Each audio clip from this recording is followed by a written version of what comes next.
This is Shellanomics episode 3. We're going to be joined by John Coleman momentarily. John's going to share with us some tips for new collectors out there. He's going to explain some of the variants that are out there in regards to the old turtle sets. He's also going to show us some of his awesome pieces of his collection, including Scratch and including Giant Basketball Don. If you guys stick around for the end of the video, John's also going to share 2 of his biggest tips he can give new collectors. If you guys have not subscribed to Spotify, consider doing so if you love turtles. We also do these videos on YouTube, and we hope you enjoy the podcast. We were very rough with our toys. And that's what I was going to ask you, because the way you are now, we'll jump to it later on how you really go your accessories. I did want to know if you messed around with those guys. And yeah, my toys, that's what they were made for, to be played with. I always thought, did you have the parachuting Don as a kid? Remember the Trooper Don with his parachute? I did, and I have it now. It's sitting up there. You can't see it. It's out of camera range, but I did not have it as a kid. I like I said, I only had a few Ninja Turtles. Probably between my 2 brothers and I, we had maybe 15, 20 Ninja Turtles. And which one was your favorite back in the day? The toy I remember, the one I remember from Ninja Turtles liking the most, so the last year then I remember buying Ninja Turtles would have been 1992, was Merdude. And I remember just thinking it was the coolest figure. It was weird. It was a fish. He was bright colors. It was very cool. And I remember at the time being very into those kind of neon G.I. Joes line. I don't remember what they're called, but I remember those guys would battle a lot. So I loved, like that parachuting Don. Me and my brother thought he could fly, and you know it's not really meant. We would throw it out the window, and it just wouldn't last long at all. No, not at all. You started taking collecting seriously when your kids were around. So what were your goals? Like, were you trying to get the entire turtle line? So my goal when I initially started was I wanted to buy the ones that I remember from the cartoon. And so I started doing that. I bought some of the ones that I remember wanting as a kid but didn't have.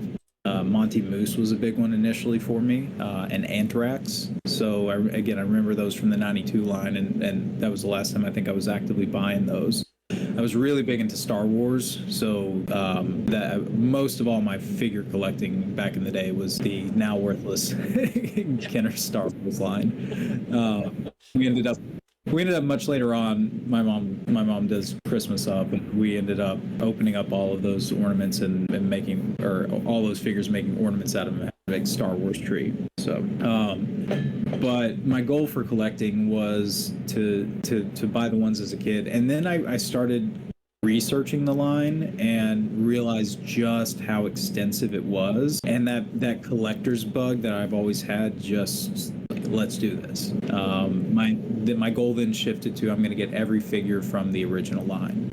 There were some that were really difficult to find. I probably got within maybe a dozen figures of going into it. I didn't have the Coil Force, or I didn't have a couple of the Coil Force. I mean, there's just a few random ones that I also didn't like. And so at some point, it started feeling like work, and I decided I don't really want to do that.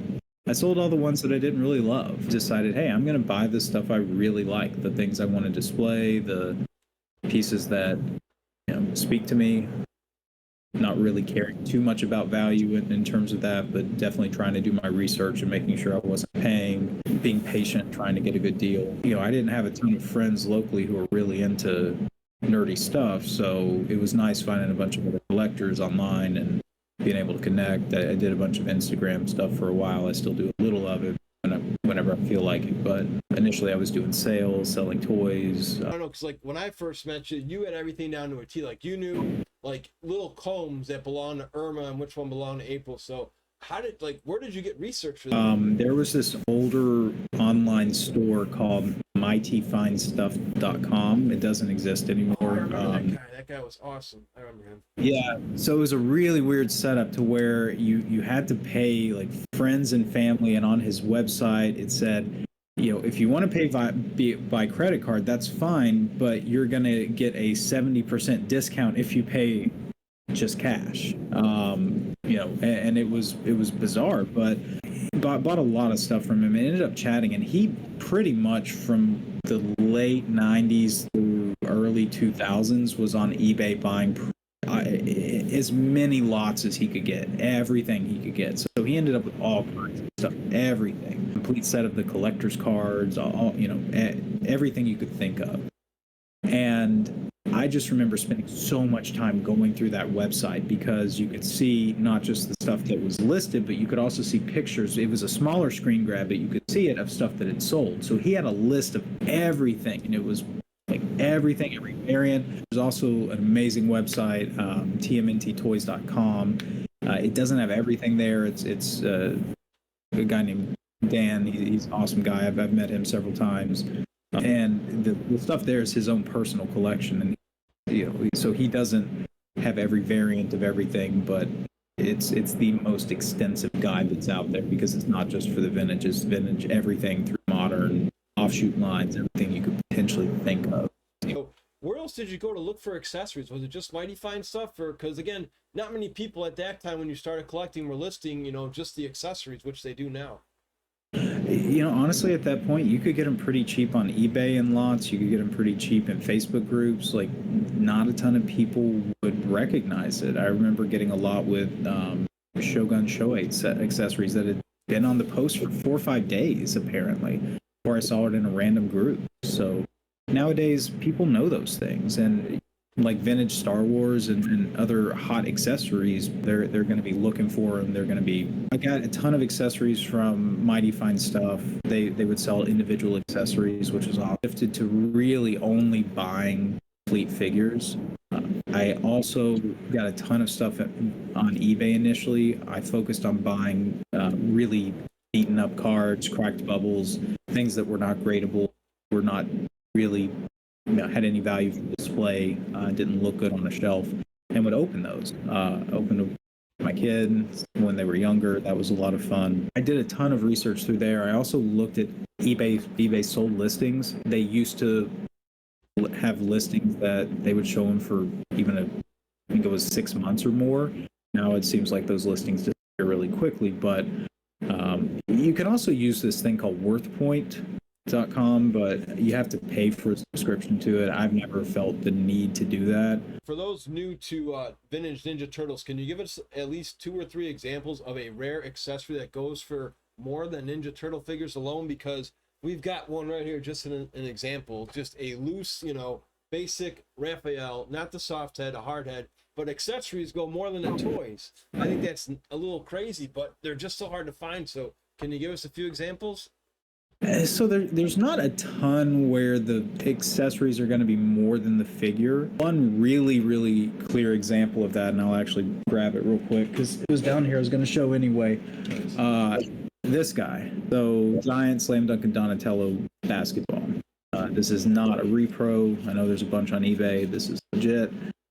This is definitely worth more than the figure. The figure will sell between $300 to $400. The complete figure, more recent sales I know of, have been $1,200. So the ball by itself, $600 to $800. So this is one where the accessories are. And in the giant figures, so the giant trolls, the accessories can go for more than the figures themselves.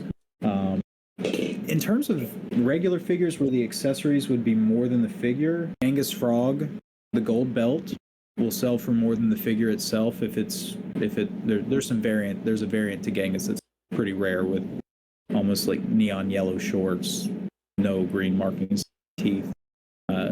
Every one of those figures came with a belt in the package, but the gold belt itself will sell for more than a Genghis Frog figure for sure. Yeah, so again, just for novices who are fans of Mutant Mayhem and the 2003 Turtles, who explain more about these what'd you call them, variants? I know there's Slash and a couple others, but yeah, it's because I would think that would be one somebody may be able to find, because Genghis Frog is a common piece for guys who've been in the business collecting know that, but that gold belt's a huge piece. So can you elaborate more on how you can tell?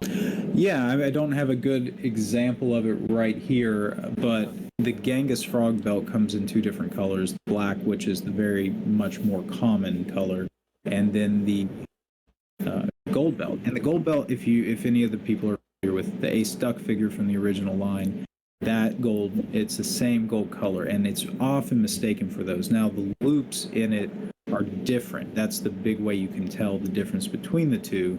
And the Ace Duck or the Genghis Frog. The easiest way to tell is the Genghis Frog grenades will fit snugly in a Genghis Frog belt, but they'll fall right through an A-stuff belt. So that's how you can always tell the difference between the gold one. The other difference is visual. The gold belt's going to be more crescent shaped at the top versus for Genghis Frog versus for A-stuck, it's going to be more of a box shape. So there's a ton in terms of variance there. I Slam Dunkin' Don's one of my big favorite figures. I'm in Chicago, so obviously Jordan. But yeah, when you're looking at variants there, I mean, you got stuff like so you got the original Slam Dunkin' Donatello. This guy right here, who comes with a ball, sits nicely on his hand, comes with a hoop, and it had this action where, well, it's, oh, there you go. I'll get that later. Yeah. So it came with this silver hoop. So that's the original. They re-released them. They did about 13 figures in Europe that were in different packaging with different colored accessories. So you got another Slam Dunkin' Don, exactly the same figure, no difference in articulation like some of the others, same hand position, same ball, but the hoop is blue. These were not in the U.S. So this is one where the accessory, again, actually is quite much more valuable than the figure, because the figure is exactly the same as the U.S. version. The hoop will sell upwards of $100 or more. Figure, $20 maybe. I don't know as much right now about the current pricing of the vintage stuff because I'm buying it too much. And then they did $100 for a accessory here, guys. $200. Now, how do you even get that? Because did you have to get that through eBay? Because again, they weren't sold in the States. So how did you come across getting that piece, John? Yeah, so one of the things that I've enjoyed the most in collecting is making friends in different countries. So I a friend, he passed away from cancer recently, but he's a guy who got me a lot of the Euro accessories back in the day from Germany. So my buddy Coleman. Colby, yeah. So yeah, he was another good one, guys. Yeah, he's part of a lot of good Facebook groups over there. Yeah. So I've made a lot of friends internationally. They've helped me out finding pieces, shipping them over. I try and help out when I can, shipping stuff over from the U.S. But yeah, so that's how I got that. That's how I've gotten a lot of stuff. And currently, most of the things I collect outside of the newer Mayhem figures, which I'm obsessed with, is variant stuff from other countries that wasn't released in the US. So we'll go back to Slam Dunkin' Don real quick because I got two more to show you. Oh yeah. So this is the rare one. Now these are just TMNT foot stands. They don't come with the figure. So this was released in '94 with a trading card, and so had the orange ball. Everything's the same, but he's called the white jersey Slam Dunk variant. I mean, this one can have $1,000. I mean, I would not sell mine for $1,000. It'd be a lot more. It's a not for sale price anyway. So, yeah. And these are with these accessories too. Several $100s. So for either the ball or the hoop. And then they did re-releases in '98 and '99 through KB Toys. And then that Slam Dunkin' Don, his hand position's different. It's down low. But I guess there were complaints about people losing the ball because now he's attached to a string. Well, that was a perfect switch too. You just shot right at us, John. The other ones. They worked on it. Well, and that one doesn't fly off and hit the camera because it's on a string. He was hitting the gym. Yeah, it came with the same color hoop as the original release. So there's 4 different variants for the figures, especially in the packaging. Technically only 3 different variant figures because the Euro release and the US release were the same. But then again, we also have the giant version, right? Ball, loose, complete. This is my most recent acquisition. It's the last giant Donatello I needed. And probably the nicest piece in my collection, Slam Dunkin' Donatello. Yeah, actually traded a prototype for this. I do not regret it. For beginners, I know a lot of people like going to flea markets and they'll just start squeezing the head. So is there how much different is the value between a soft head loose and a hard head loose original, Turtle First Edition? I mean, honestly, it's probably going to be at least double. Now, you got to remember these loose, complete, original figures are going to be worth some money, but the figures themselves are quite common. Even the soft heads are pretty common. There are a few things though that are really difficult to find in terms of the original accessories. So Donatello's belt is almost always broken. That belt actually is really, really hard to find. Michelangelo's nunchucks very commonly broke. And there was also a beaded version. The original kind of version was beaded, not a straight strand, and it broke so easily. I do have one sitting up top somewhere, but different than that. So those are kind of accessories from the original ones that are really difficult to find. The Ninja Turtle stars were very commonly lost. That other stuff, those 3 other pieces that were attached to every accessory rack, those are just ridiculously common. And I remember having a huge gallon bag full of them where I ended up selling all my bulk stuff to a friend who's a reseller. So, but the thing is with the Softhead Turtles, they're the original. They're what collectors want. So they have that inherent intrinsic value. People want those. And when you're getting the Turtles, a lot of the newer collectors, they're going to be starting off wanting those Softhead versions. So not just the Soft Turtles, Shredder, Bebop, Rocksteadies. There's a lot of nostalgia there. So I think that's what brings that price up, and is always going to have a demand for those original 10 turtles, 10 figures. So Exactly. What other variants exist out there, John? I know there's an April. I mean, well, News Van April's different, but I think there's an April original, right, that has a different variant. And then there's there's 3 Slashes. I think we could talk about too. I know Slash is easy ones. I'm just gonna pick up the camera for a minute because this is my. That's lovely. Thanks for the tour here. Yeah, so that's my April O'Neil shelf. So that second row there is all variants of April O'Neil. So yeah, all of them. So there's the all white, all yellow version, which is the supposed to be the more difficult one to find. I actually think the second mold head with the no press is more difficult to find. And then you had the press. The one on the very far end is actually the 94, I believe, re-release of April with the blue accessories. It was a much darker, more bold paint tone. There's the green from the news van. They just did a ton of her. So yeah, it's because she was the only pretty much girl. I mean, they only made one Irma figure. Oh, that's right, the Ravishing April. I forgot about that one. I think the Universal one's probably the coolest one. I can see it right in the middle of your collection, right above the green April, the Bride of Frankenstein April. I thought it was a really cool figure to have. Yeah, absolutely. Those Universal ones. And then for Slash, now that's another one that some people, again, if there are some retro fans listening to this podcast, either on Spotify or YouTube, they may start going through their figures, John. So when they're starting to look at their Slashes, what's the variant color belts they should be looking for in terms of value? So there are 4 different variant belts actually. So there's 2 versions of the black belt. One has 2 different throwing stars on the side versus one. The one with 2 is actually quite a bit more uncommon, it seems. So I'm not sure where that one came in terms of the release, but it's definitely a different mold. The other ones all have 1 star, and so there's a black belt that has a yellow S in the middle. There is a pink belt that has a red S in the middle. There's also a pink belt that has a yellow S in the middle.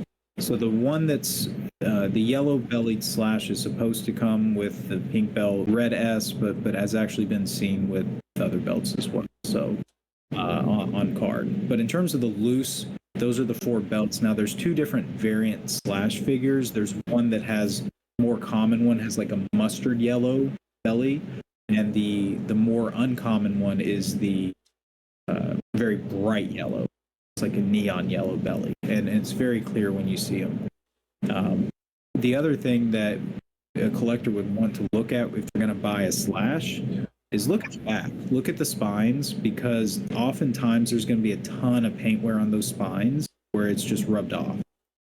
Those are not going to have a ton of value. They're just not. Collectors don't want those. So when you're looking at stuff, you also want to pay attention to condition. Now, some stuff like dirt and whatever, that'll wash off. Like some paint smears and stuff, or like, crayon mark or a marker. A lot of that stuff can be taken off pretty easily, but paintwear, you're not going to fix it. So that's where I would say be really careful. If you're getting stuff with paintwear, trying to resell it, people just don't really want it, unless it's for customs, and then they're not going to pay you what you're wanting. Exactly.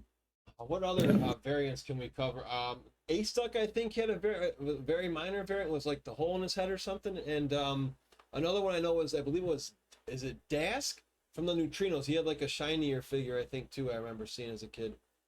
Yeah, so that Dask one is kind of odd as a variant. It was more of a re-release. So in the original basic assortment, I think 1990, it was either 1990, 1991.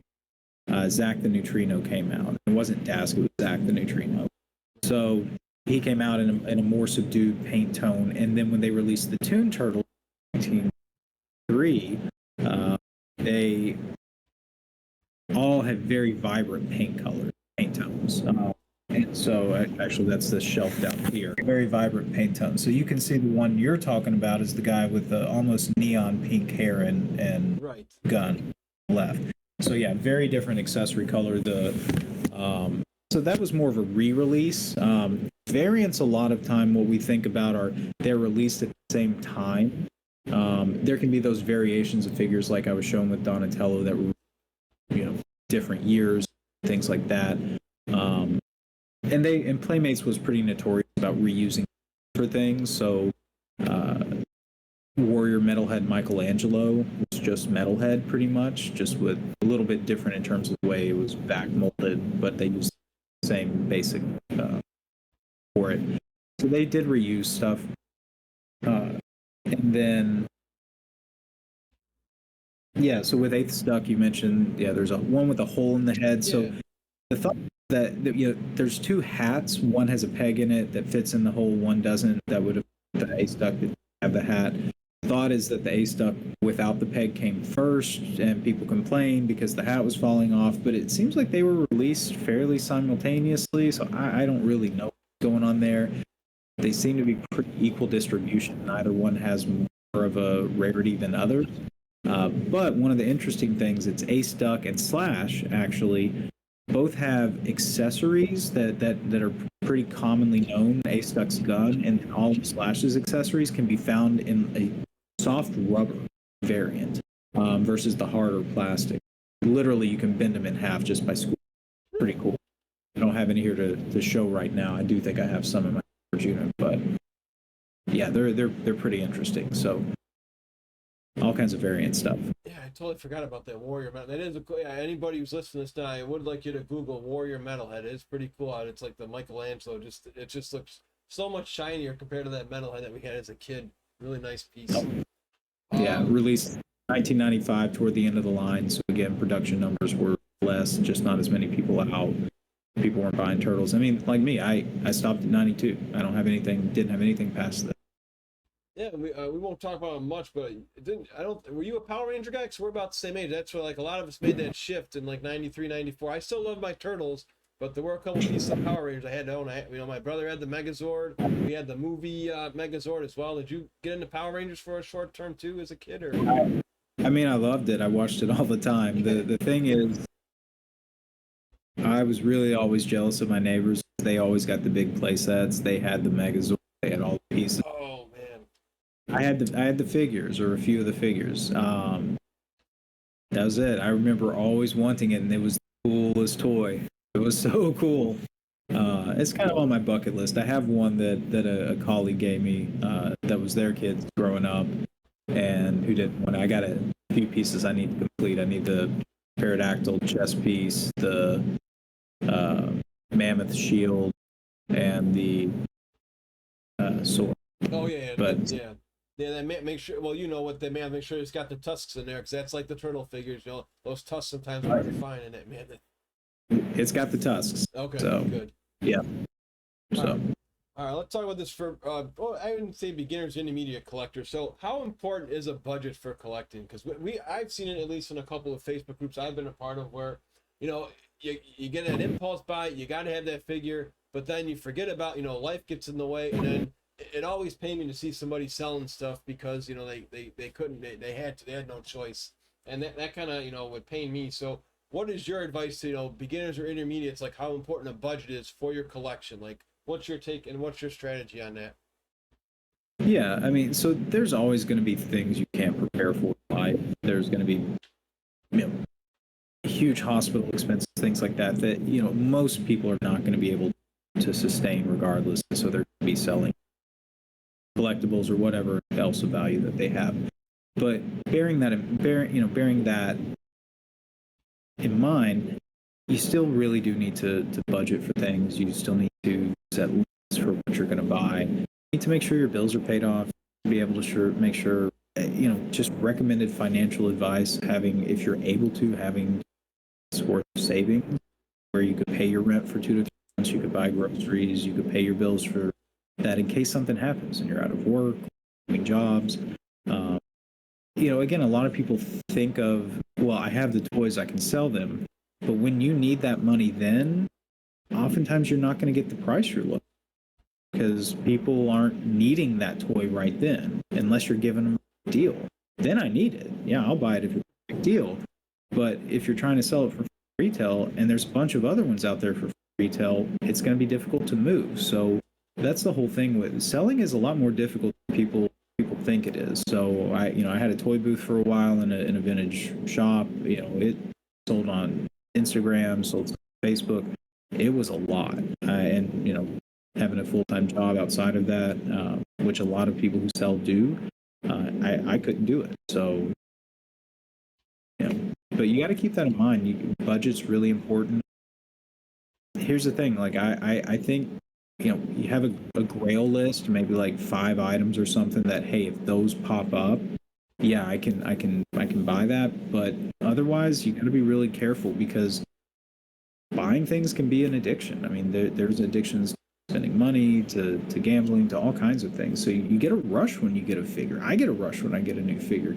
Like, or when I find something out in the wild, I go to Target and they have the Mutant Mayhem figures, and I'm like, yeah, this is great. But yeah, you have to temper into that, you know, and I know some people are going to see like all these toys and everything, like, oh my God, look at all that. When I was buying this stuff, it was not that expensive. Like some of the stuff, the prices of some of these figures now, I wouldn't pay that for these things. I wouldn't. At this point, I wouldn't have this Ninja Turtle collection if I hadn't started 10 years ago because I would not pay the prices for things like undercovers and stuff now. Have it.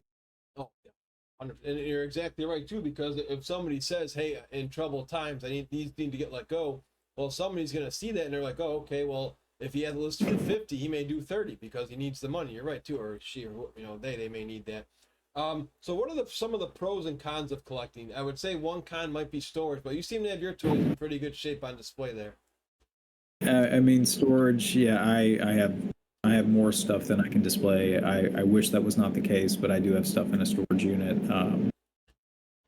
You know, I have to consider my wife doesn't want the house completely filled with Ninja Turtles. That's also part of it. Pros to collecting, I think there's a really good toy community in there. You got to kind of weed out some people who are getting really upset about plastic. Like it's a toy, so if you're taking it too seriously or getting all upset or, you know, whatever, there's not really, don't make time for that. But there's a ton of really good people there, and if you're honest and if you're not bugging people all the time and you're asking questions, you know, don't just go out and ask questions. So do research. Like it's not difficult. Get on eBay, look at sold listings, get on TMNTtoys.com. Now, I can't stress that one enough. It's an awesome website. Just scroll through there. You can browse there for days and not see everything that's there. But look at it. See what you like. See what's there. You know, that's the thing. When I was researching, I decided, hey, I've figured out which ones are selling for a lot, which ones I think are pretty rare, but no one's caught on yet. Black belt storage shell turtles. Everybody goes crazy for those. I mean, they're another little tour, but No, I'm enjoying this tour. Wait, so there were black belt shell storage? I didn't even. When did I was even unaware of those. I was aware of the shell storage ones, but I didn't know they had black belt ones. yeah. So 94, 95, they re-released them. they with translucent weapons and black belts as opposed to the other, so another variant release. Some of them came in the packages with trading cards, some of them did not, and they're really hard to find. Raphael, black belt sword shell Raphael, extremely hard to find. You think Scratch is hard to find? Not even close. Scratch is you get Scratch every day. Like Scratch is, I don't know. Scratch has this mystique about him. I own Scratch. I like Scratch. Scratch is not even my top like 10 favorite, but he's still in the middle of the display case because when people come over, they're like, "Oh, you got a Scratch?" Yeah. Like, yeah, Scratch. That's the one. It's like the mainstream media toy, in my opinion, John. A lot of people just bring up Scratch. They say he's so hard to find. So, how did you actually accumulate Scratch? Oh, so yeah, the black belt storage shells, Yeah. selling for several hundred, like 5, 6, 700, 1,000 or more RAF. I got for 25 each, and I actually got Leo free when they did eBay bucks back in the day. Oh my gosh, I forgot about eBay bucks. Oh man, I forgot about those. So yeah, I have a grand total, I think, of what, uh, $75 invested in my black belt storage shell turtles, which and the ones I'm gonna hate it, but I opened them off card. I mean, they were decent cards. They weren't great, but like I got a whole set of them and opened all of them and traded the extra Leo that I had. So, but I had several of those sets back in the day. They were not that uncommon to find. They weren't super common. They were hard to find, but they were there. And then all of a sudden they weren't. And the reason why is because I was obsessed with the TMNT buddies, the little guys that came with them. So several of the figures had them. Scratch comes with Jailbird. And that was the only buddy I didn't have. And so I was really on a mission. The thing is, finding a loose complete Scratch a while ago was actually kind of difficult. So I didn't want to pay the price that it was. So one of my best friends, Travis, Scratch Daddy TMNT on Insta, he had a bunch of Scratches. He ended up buying this one that I have from a toy store in Colorado that was having a 50% off sale, I think is what it was. I don't know how he heard about it. I think it was Facebook, but he called up the place, asked them if that was, they said yes. I think he got it for like $350 or something. He was super nice and agreed to sell it to me for $800. It was the most I'd ever paid for a figure, but at the time, like I said, I was selling stuff, so I had all kinds of bulk inventory. I did like a 2-week Instagram claim sale, all kinds of things. Prices for things that I can't even imagine selling stuff for now. I sold a Warrior Rocksteady accessory set for, I think, was big at the time. That was that Warrior Metalhead Michelangelo thing. I sold I sold a ton of stuff, made the $800, got it for my buddy. I had saved up a bunch of carded figures that were in bad condition to open, and he and I did a live video on Facebook in one of our groups with my oldest kid there. We opened Scratch together. We had a good time. We were selling stuff because he and I were selling stuff at the time. We had bought a huge lot of toys from a huge lot of turtles from a previous toy store owner that we met at King County with. So yeah, I got it. I opened it. He's sitting up there. He's a cool cat, but he's definitely not that hard to find. So, but still. How much does he go for now, John? Complete your figure. Like, off the top of your head, again, this is being recorded in July 2024, so just a ballpark price. Yeah, I'd say $2,000. How many friends have you met through collecting? Because as me and you know, there are a lot of cool kids. When you a lot. I don't think I could say a number. I mean, I'm in several groups. I talk to a bunch of people. I go through my periods though where I just do my own thing and talk to a bunch of people and then I'll get back in it. But I have 10, 20 people that I communicate pretty regularly with, I would say, and then 100 or so more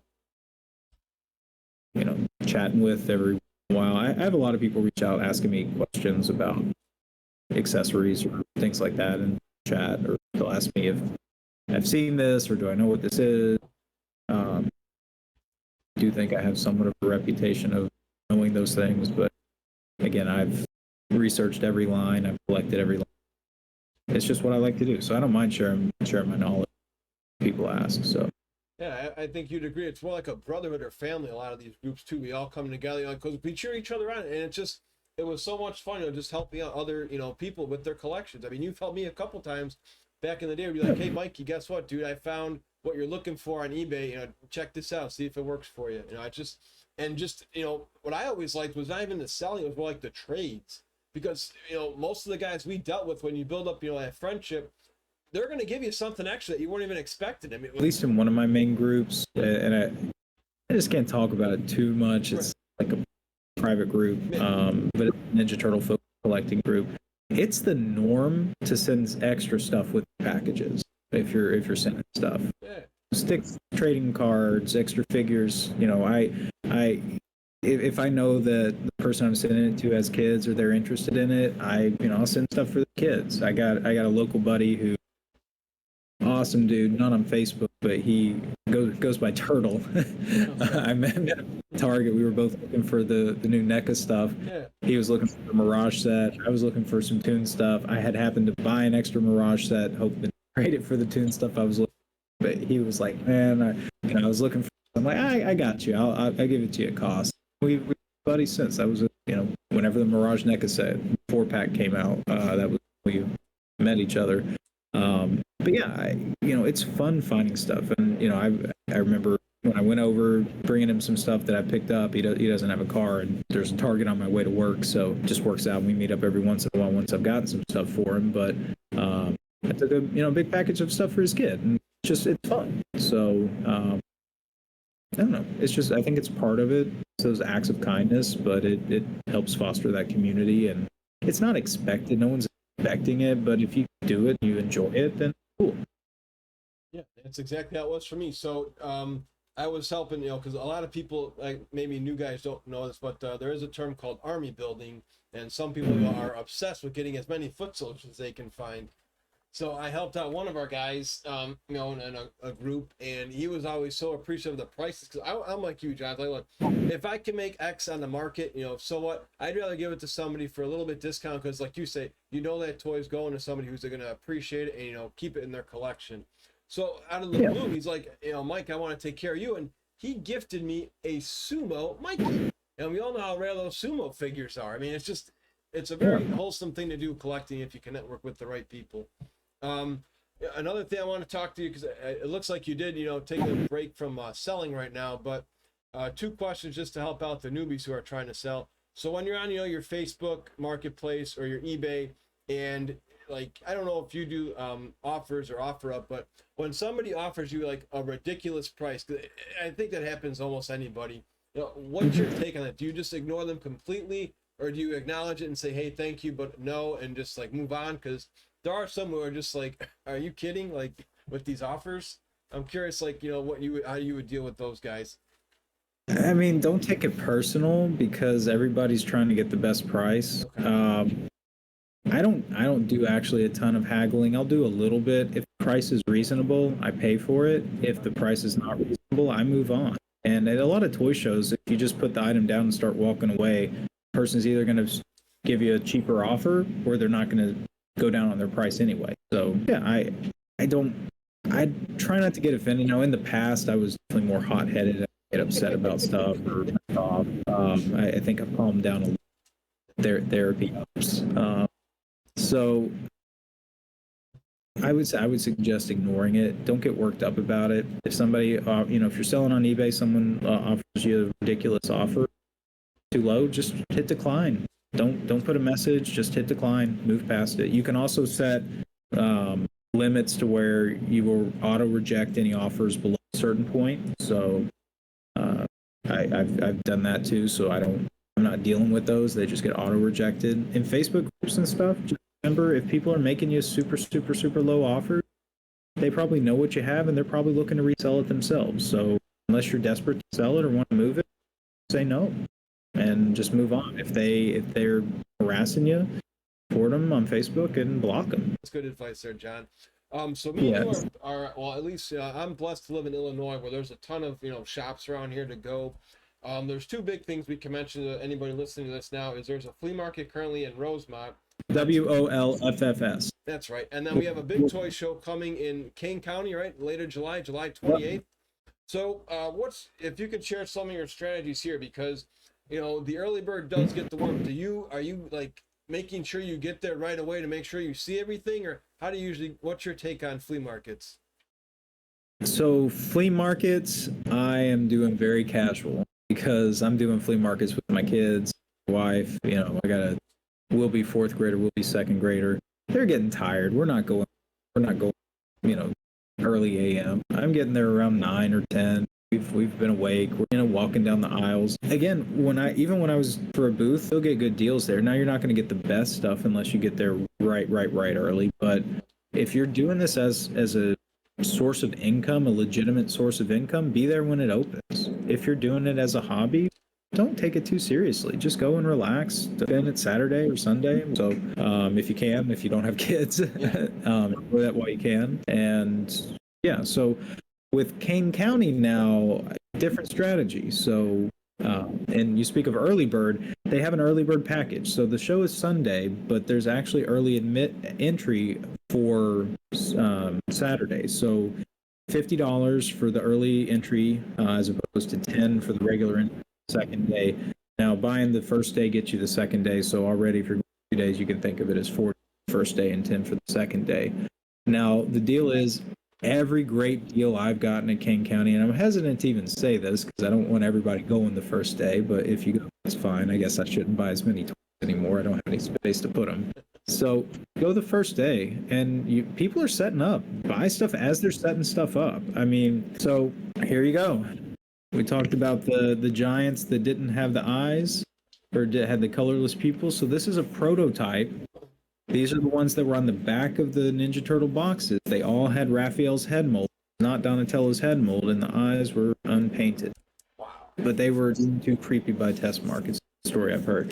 This also has the much more uncommon stitched belt. This is stitching. This isn't that normal laminate. Now there are some of the regular releases that did come with this stitched belt as well. I'm not going to give everything away here because I don't want people trying to replicate it. I'm a little paranoid about stuff like that. This belt is different, not just in the stitching, but there are other things that are different here than the other stitched belts that are out there that are production releases. So there are a couple of known examples of these.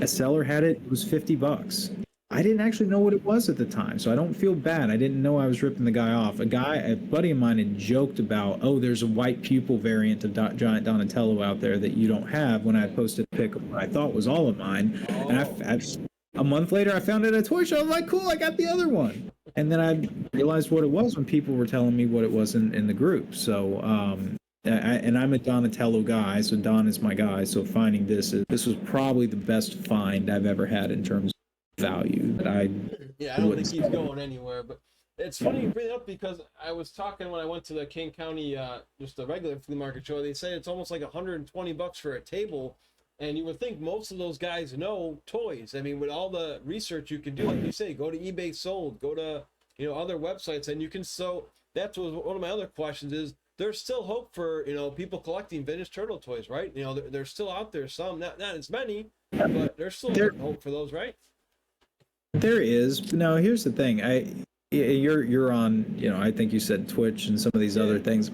Because your crowd's a little bit younger. You might have some of the 2003 series fans that are following you along. Now here's the deal. That's the stuff you can get good deals on right now. Oh really? Okay. Yeah, absolutely. So I'm just going to pop over real quick. I'll be right back. Give me 1 second. I wasn't planning on showing this, but I'll grab it. No, we definitely want to hear else. And for those who are new to toy collecting, when John mentioned mock, that means mint on card, meaning it has not been opened and it's pretty much in flawless shape. When he talks about bubbles, there's a lot of turtle figures that have that plastic covering that turtle, and there's these little cracks in there. So that's what we mean by cracked bubble. Try and get you guys some more toy terminology today too. Actually need to point of clarification there. Mock does not talk about the quality of the card. It actually talks about the quality of the figure. So mint on card simply means that the figure is mint on the card. The package can be torn to shreds. Wow. Okay. MONC, mint on mint card, is actually what people are talking about. Now people will use mock for that, but in grading services and things like that, mock just means that the figure is mint on card. Thank you for that terminology there. No, I appreciate that. That's what we're here for. All right, so this is what I'm showing. So this actually, all 4 brothers were released. This is the giant bonus pack. I think they just had all kinds of these Ninja Turtle 3 DVDs on surplus, and they were just trying to get rid of them. So they packaged them with these, called them the movie action pack. Okay. The molds actually were different. These are different giant turtles. So the molds are unique from the 2003 giants that were released at first.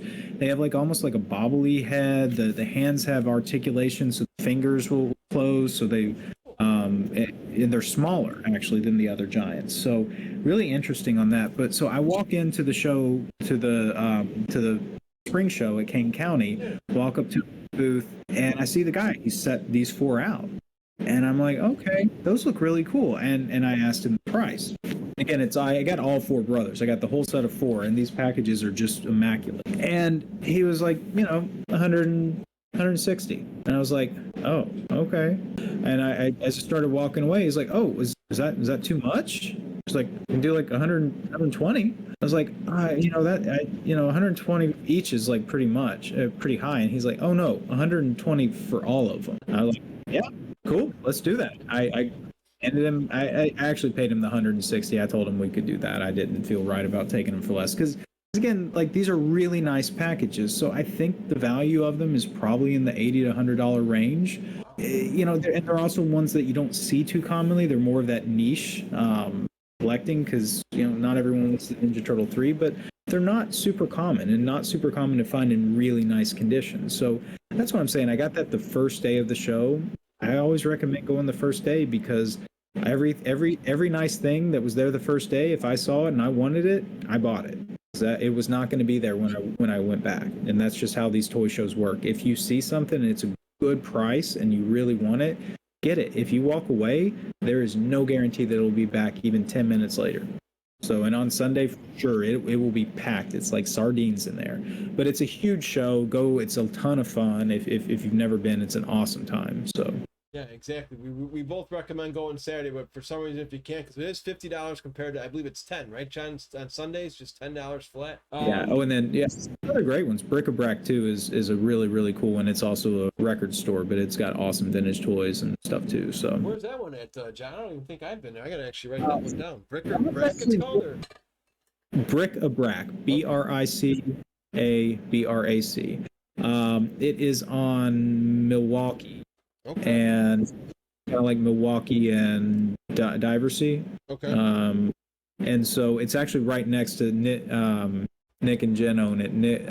They started the coffee shop right next door that's called the Brood, BREWED. And when you walk in, it's like all their collectibles. They're big into horror themes, so they got all their horror stuff in there. They got a set of the Universal Monster Ninja Turtles in there. So and Nick and I have talked about that. So, so really cool location to go in because you can go straight from the coffee shop into the record store. And I believe they have a Simpsons arcade game on free play in there. So. Oh, that's a good little bonus there too. Exactly. Let's see here. Before we get to the show and Shell, I just had 2 more questions here. So the ones I've never owned but that you have that are awesome are. Because most people know Undercover, Don, common figure that grew up in our area. How did you accumulate those Undercover turtles? Did you? Yeah, so I got them in interesting ways. In that I bought. There was this guy on eBay called Football and Orange Guy, and he used to sell all kinds of turtles. And he had warehouses. His daughter now sells some stuff, I believe, but he was notorious for perpetuating all of these lies about Ninja Turtles, talking about all these figures with rubber limbs that were actually just mold, and all kinds of stuff like that, talking about the Warriors of the Forgotten Sewer, that the blue accessories were more rare than all the other 3 colors, even though everything we can see, they were in the same ratios. None more common than the other, but he was adamant about this and just would perpetuate this stuff on eBay, and since he had tons of sales, people believed it. He's the big one that actually started the white jersey slam dunk and Don is only sold. It was a Walmart exclusive, and like that rumor still perpetuates to this day that the regular figure, this one, was Walmart. That's not true at all. It was sold everywhere, and there's multiple examples of this figure carded with other price tags. Now, what was a Walmart exclusive was this guy. The old school giant? Wow. Yep. Walmart exclusive. Anyway, but this guy was notorious for perpetuating these rumors. So I bought. He would do these sales and stuff, and I ended up getting an Undercover Raph carded on like sale for $300 and something time. I traded to my buddy Travis, who had the scratch. He also army built undercovers at the time, so I traded him my RAF carded for a loose RAF and a bunch of other stuff that was complete. I ended up getting the loose Donatello complete from a buddy in my Ninja Turtle group for I think $650. I got lucky on Michelangelo and got him in a trade with again my buddy Travis. I got really lucky and got 2 bagged grenade Genghis frogs off eBay, a seller for like $20 each, and traded those for the Undercover Mike complete. And then Leo is, my buddy's sometimes a dick because he would not trade me a Leo at all. He would not do that, and he said the only way he would trade me a Leo was if I gave him a carded one in return. So I ended up finding a carded one. The most I'd ever spent on a figure and the most I ever will spend on a figure, but I ended up spending $1,000 on a card, and then I ended up trading him for that for the loose complete one, and which actually wasn't complete. It's the only Undercover I don't have that's technically complete. The mask that looks like Undercover or Donatello the Undercover Turtle, that goofy mask, is different on Undercover Leo because there's no peg holes in the back for that strap to fit on, so it's just solid. He didn't know that, and I didn't know that because we just didn't know. Yeah. And then found out later, and we're still trying to find one, but it's one of those that I don't care that much at this point. The figure is still incredibly valuable without it, and I don't really want to pay $300 or more for one of those, which is probably what I'd have to pay for it at this point in time. So I traded it for a loose complete and a wing Leonardo that was not in great shape that I opened because mine weirdly came out of the factory with a paint splotch on the wing, like the dye that ran through, like that went on the veins in the wing was in a big spot. It was really weird, but I ended up selling that one with full disclosure of the spot. And yeah, so that's how I got them. So they all, three of them came from my buddy, and the other one came from another good buddy. So again, that's where the collecting comes in. And this is my biggest advice to people: if you want complete figures, if you're looking for cheap and value, complete figures have more value. I recommend buying the figure complete to begin with versus chasing down the accessories. I would not have all of these figures in complete state that they are if I didn't do that. And it's really fun if you can find a really damaged card for cheap. It's super fun to open. When you're looking on eBay now, do you type complete in your search because you'll pay a better buck, or if you could share like just 1 or 2 secrets on your eBay searches, because that's still where everybody sells, it seems like, even though shipping is going up. I think it just went up again this month. Is there a certain way to search for these guys, or because the one story I did want to share is, that you showed me was you caught a giant troll turtle, and it was a weird situation. Just, again, just if you're a collector, you just gotta dig like John does. I mean, because you spend hours on those eBays when you get a second just to search through these things. So can you at least share that one? And if you have another Holy Grail, like on the cheap you found. Yeah, so I got two stories come to mind. The giant troll RAF I got for $35 shipped, when even at the time it was selling for $300. The title was just TMNT Fairy Hair Green or something like that. It was nothing about giant, nothing about troll, nothing about turtle. So here's the one thing people need to understand about eBay. These are smart searches. I use one search and one search only for eBay. And I'll share it just because whatever. I mean, because you're going to have to do the legwork here. I type in TMNT, and I don't search in all categories. I just search in action figures and accessories first, because you're going to get thousands and thousands of hits.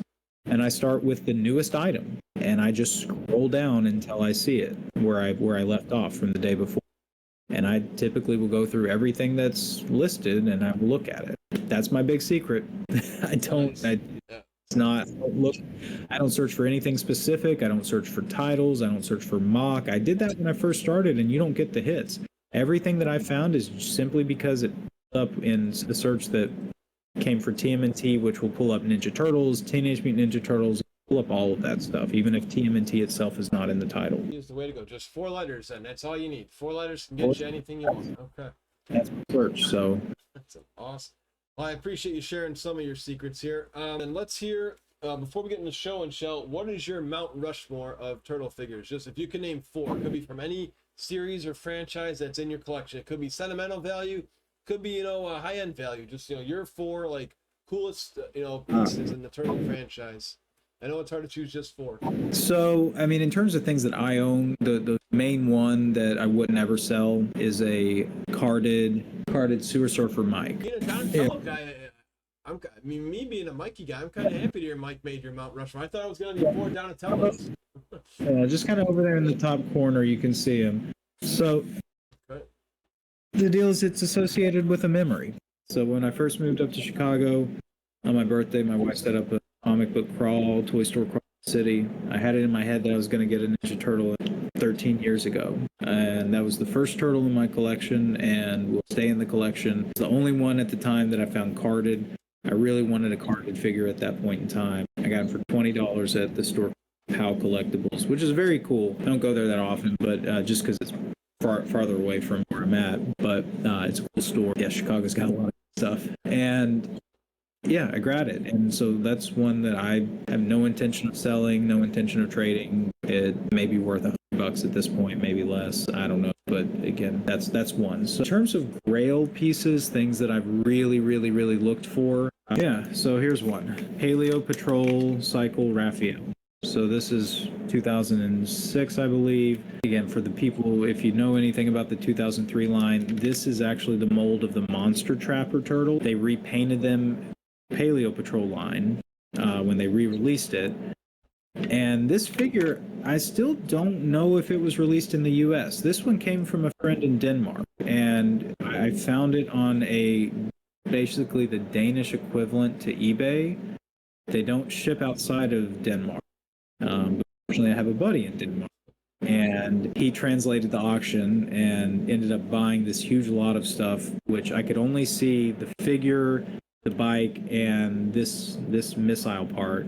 You cannot believe how ecstatic I was when he got the lot in and spread everything out, and every accessory was there complete, just everything, even the missile there. I looked for this for years and years and years. It's one of the very few specific searches that I had saved on my eBay for Paleo Patrol Saber Cycle. This was like my Mount Rushmore for the 2003 line. There's actually quite a few from the 2003 line that were like Grail pieces. So this is another big one, sort of Tengu light-up variant.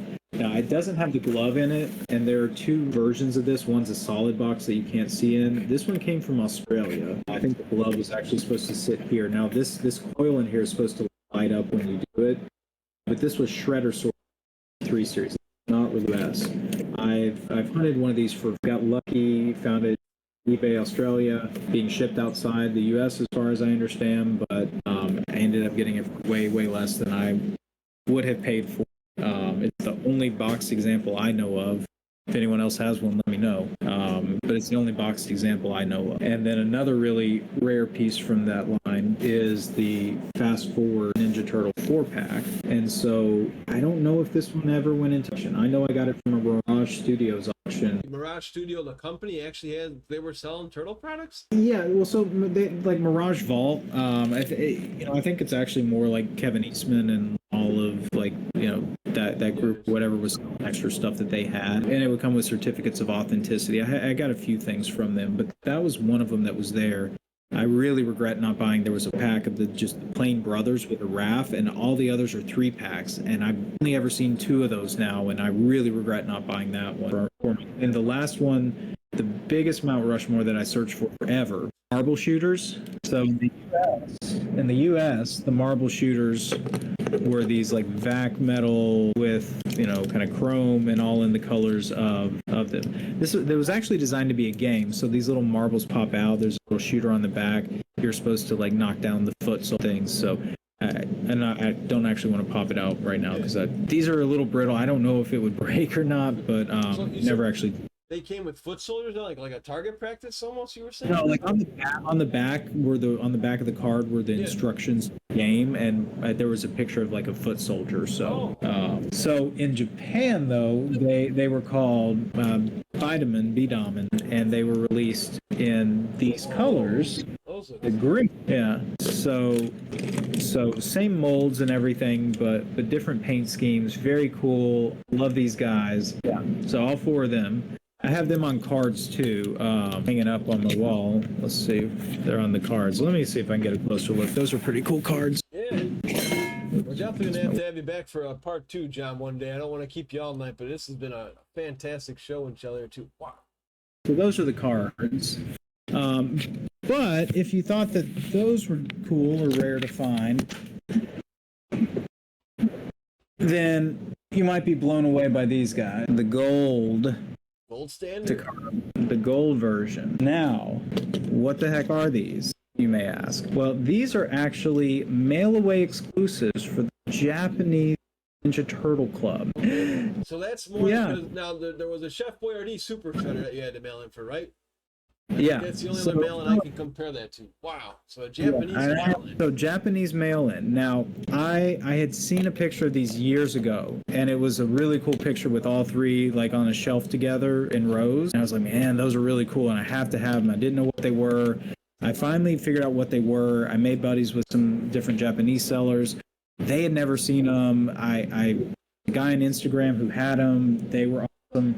And then randomly one day they popped up on eBay with the box that they. Yeah, you can see that. Yeah, I can see that. I'm one of the only people I know that has this, but like the box itself, a little like bag that the weapons came in, and then each of them would, just kind of set in. Wow. This was probably the most excited I've been to get something. Probably even more excited than the Paleo Patrol Saber Cycle, which I'd looked for forever. I really like the Japanese stuff. I have a ton of the Japanese exclusive figure. I think all of them that I know of. Recently just purchased a 10-back Takara Donatello. Super excited, that should come in tomorrow. I don't buy a lot anymore vintage, but that was on my bucket list. But so yeah, those were my Mount Rushmores. So I got most of the things that I'm really hunting. The only thing right now I'm actively trying to get that's really rare are these 2008 re-release Paleo Patrol figures that were not released in the U.S. I have 2 complete. So similar to the Raphael when you showed us, right? They have more of those. Yeah, so that was, it's the same paint scheme, different paint colors though, size a little bit different. I have the RAF complete that I got a few years ago from Australia, thinking that it was Paleo Patrol RAF. So for years I thought I had the figure and not the cycle because the accessories are the same. And there was only one blurry picture online of the Paleo Patrol Saber Cycle, but someone listed one on eBay in the last year.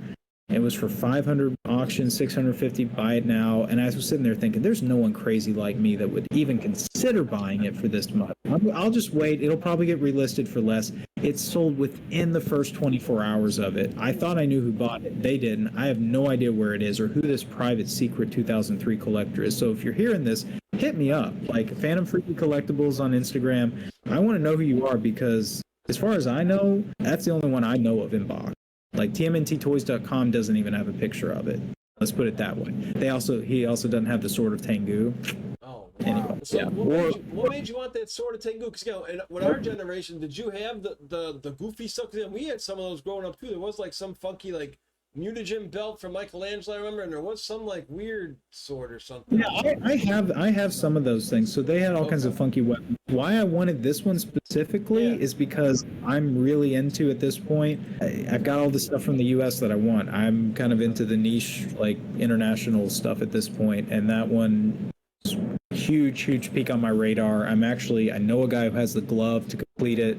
He's in England. I'm having to figure out how to ship a Jack-specific Colossal Leonardo, which is like 4 feet tall, to the UK to trade for it, but I'm going to make it happen. Well, we got to get you back to hear that story on that shipping. Is there anything else you'd like to show us tonight, John? I got a couple other cool pieces I'll show real quick. These are actually hand-painted prototypes from the 2003 line. These were supposed to be the battle bike figures, and they definitely did not end up looking like this in production. The really neat, yeah, and so I got these from a guy who, I mean, his name's Chris Fawcett. He wrote the book on prototypes, if you'd ever seen it. One second, let me grab that. It's awesome. I'll plug him here. This is Rad Plastic, and it's probably one of the coolest books ever if you like Ninja Turtles. It is literally just filled with prototypes. Oh my gosh, I opened a hotspot prototype. Look at this. There's a, oh yeah, this is a painted hard copy of Half Court with different team. Like, these are all prototypes that are known to exist. So, I mean, and it's literally, I mean, it's not every prototype known to exist. Like, let's see. Where can we get that? Is it on Amazon? I'm guessing. I mean, off the top of your head. I'm guessing it's on Amazon. I got it on Facebook. So if any of these people are in like Facebook or the Vintage Ninja Turtle group, like, he sold it through there. He's an admin in that group, and he's the lead of the TMNT prototype group. So again, Chris Fawcett, but you can always just come up on Facebook. I think he's probably has it selling on Amazon. I would guess. I don't know. I pre-ordered it when it was coming out because I had to have it. So yeah, anyway, so I got these from him. They were in a lot of just regular 2003 stuff, and I was like, man, I've never seen those versions before. I got to grab this a lot. And they came in, and the thing is, when you feel it, like, this is paint. Like, it's not factory paint. This is hand paint. And so I realized what they were. I talked to him. I told him what it was. He was happy for me because I'm a huge 2003 fan. Yeah. So the neat thing was, I then saw a picture of a catalog showing some Toy Fair shots, and I was able to paint match. So those right there in this magazine, those are those figures. So very cool. They unfortunately didn't release some of these. The Mouser 6-pack they never released. They didn't release this cool Raphael, like in spacesuit, battle damage quarry. They had the Footfire Mystics, but they only released this one. They had the other ones that they were going to release. So that was disappointing. It's a cool magazine. It's an old Lee's Toy Review. Ooh, this one's pretty cool. European Mutacarrier. So I don't really do vehicles, but this is one that I have because it is a re-release. Now, you can see on this actually mutates into a giant Raphael turtle. US model is like brown and whatever. This is like a really cool blue camouflage. The accessories are a different green. They were like a dark green in the other. So and you can see them on the side too. So pretty cool. And they didn't have the militarized part because it was more like US flag and stuff. So the stickers are different, German. So anyway. So that's really cool. And then I guess the last thing I'll show you, so for some of the newer people, if you've been into the 2012 series, Rise series, I love 4-packs. I don't know if you can tell from the stuff I showed you, but these are really cool. So these are 4-pack, they say like exclusive 4-pack. I don't actually know where they came from, but saw them. I had to have them. I've only ever seen this one of this. I think I've seen maybe a couple of these, but not too common, but I really like how they display and showing all the 4 brothers from the new series. I love all the new series. I think that's all I got, popping. I mean, I got stuff I can show you for weeks. Well, but we definitely want to have you back because we haven't even touched like the minis. I know there's like mini play sets I want to show people one day. And one more time, where can people find you on Instagram if they do want to check out some more of your cool stuff? Yeah, it's called Phantom Freaky Collectibles. PHANTOM PHREAKY COLLECTIBLES. Perfect. I'll definitely. Yes, there are 2 legitimate spellings of collectibles. I is a legitimate spelling of collectible. I just like the way it looks more.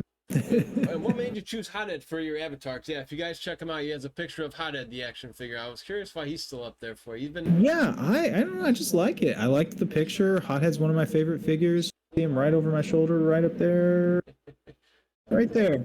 Yeah, there he is. Yeah, right in it was one of my favorites. I remember it was one I really wanted as a kid. It was in that kind of first wave of stuff when I was buying. He was one of the ones I got. So, and there is actually a variant to Hothead with unpainted toenails that was from the '94 release with the trading card. FYI. Really? We still got a lot of ground to cover. John, I hope we can get you back. Before we let you go, any final thoughts and any other advice you'd like to give new collectors? Or 2 things. One, invest in your displays. Because if you got a bunch of stuff and it's not displayed, like, what are you doing? So again, I have stuff where it's displayed, where I got all kinds of stuff. I got to put out more lights. It's up there too. I got NECAs, but I got it all around. But spend some time in displays. Like, think about what you want to do, what you want to display, and do that. So like I knew how many shelves I had, and I looked and I'm like, these are the figures I want. This will display here. These are my groupings, because I have everything grouped by category. Again, you display it how you want to. You don't have to display it like me, but put some thought into it, because don't just like haphazardly put stuff there. I mean, I guess unless that's what you want to do, but part of collecting is showing off a little bit. So have a cool display. And then the other part, the most important part, just collect what you love. Like, don't buy it to make a profit. If you're doing it to make money, don't be a collector, just be a toy seller. But buy the stuff you love, and if people don't like it, so what? Because you have stuff you love. Well, John, I appreciate your time. We'll definitely have to do this again sometime. Have a fantastic night, and cowabunga, dude. All right. See you, Mike. Take care, John.